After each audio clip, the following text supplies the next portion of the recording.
बाराद्वार नगर में आयोजित विशाल 1008 अष्टोत्तर श्रीमद् भागवत कथा ज्ञान यज्ञ के व्यासपीठ से गोस्वामी गोविंद बाबा जी के द्वारा रुक्मणी कृष्ण मंगल का सरस वर्णन किया गया। उन्होंने बताया कि रुक्मणी जी तो साक्षात लक्ष्मी जी के अंश से ही राजा विष्मक्की की पुत्री बनी थी, जो भगवान द्वारिकाधीश श्री कृष्ण जी को अपने पति के रूप में वर्ण कर चुकी थी। रुक्मणी ने जाना कि मेरा विवाह शिशुपाल के साथ किया जाना सुनिश्चित हो रहा है, तब वह भगवान श्री कृष्ण को 7 पंक्तियों का एक पत्र लिखा था। श्री कृष्ण ने पत्र पढ़कर रुक्मणी का हरण कर लिया और द्वारिकापुरी में रुक्मणी और श्री कृष्ण जी का ब्याह संपन्न हुआ। रुक्मणी भगवान श्री कृष्ण की प्रथम पटरानी बनी। भगवान श्री कृष्ण मथुरा में रहकर प्रजा की सेवा और धर्म का पालन करने लगे। तभी जरासंध ने यदुवंशियों को अपना शत्रु मानकर 17 बार आक्रमण किया था। 18वीं बार जरासंध और कालयवन दोनों ने मिलकर फिर से आक्रमण किया। तब भगवान श्री कृष्ण ने राजा मुचकुंद को माध्यम बनाकर उनके नेत्रों की अग्नि से कालयवन को भस्म करवा दिया। भगवान का अवतार तो इस धरती से अधर्म का भार उतारने और पापियों के नाश करने के लिए होता है। गोस्वामी गोविंद बाबा ने गोपी उद्धव संवाद, ब्रह्म गीत प्रसंग और गोपियों के विरह की कथा का वर्णन किया।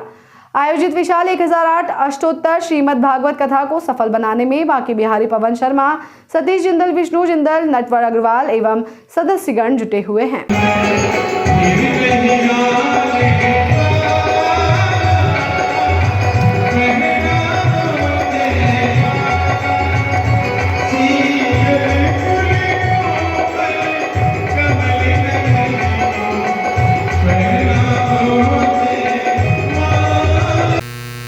आज मुख्य जो है उद्धव गोपी संवाद है। 7 दिन की कथा में सबसे प्रिय हमारा उद्धव गोपी संवाद है, क्योंकि भगवान कृष्ण ने उद्धव से कहा, प्यारे उद्धव, मेरे मथुरा आने के बाद मेरी प्यारी गोपियाँ जो है मेरे भय में अत्यंत व्याकुल हैं। आप जाइए और अपने ज्ञान प्रकाश के द्वारा उनको समझाइए कि मैं कहीं नहीं गया। अगर वो अपने मन से मेरा ध्यान करेंगी तो हमेशा अपने पास पाएंगी। ये कह कर के उद्धव को भेजा है। जब उद्धव चले हैं तो उनके मन में ये भाव आ गए कि भगवान ने सबसे ज़्यादा ज्ञानी मेरे लिए समझा है, इसीलिए मुझे भेजा है।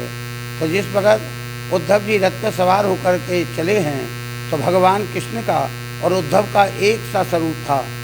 दूर से ब्रजवासियों ने, ग्वाल वालों ने देखा कि क्या, गोपियों ने देखा कि क्या श्याम सुंदर हमारे आ रहे हैं, ये सोच करके सब प्रसन्न हो गई।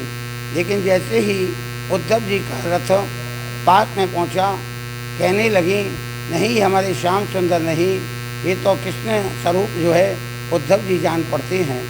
उद्धव जी रथ से उतरे हैं और जो पत्र लिख कर के भगवान ने अलग अलग गोपियों को दिए, अपने प्यारे ग्वाल वालों को दिए। एक पत्रम तो नंदाए, द्वितीयम यशोदा करई चैव हो, तृतीयम विदम राधिकाहे सखे। एक पत्र नंद बाबा को लिखा, एक पत्र मैया यशोदा को लिखा और एक पत्र अपने ग्वाल वाल सखाओं को लिखा और सैकड़ों पत्र जो है अलग अलग जो है प्यारी गोपियों के लिए लिखा है। उन्होंने पत्र उनके सखा, बाल सखा श्री दामा को दिया। श्री दामा ने उस पत्र को पढ़ा है। पढ़ कर के नेत्रों से आंसू बहने लग गए हैं। उनको साथ लेकर के नंद बाबा के पास गए। दूसरा नंद बाबा को दिया, एक मैया यशोदा को दिया। मैया यशोदा बोली कि क्या मेरा श्याम सुंदर, मेरा श्री कृष्ण क्या अपनी मैया यशोदा को भूल गया है, या कभी वो याद भी करता है या नहीं करता है? मैं क्या करूं, मेरे ये प्राण नहीं जा रहे, इसमें मेरा क्या अपराध है?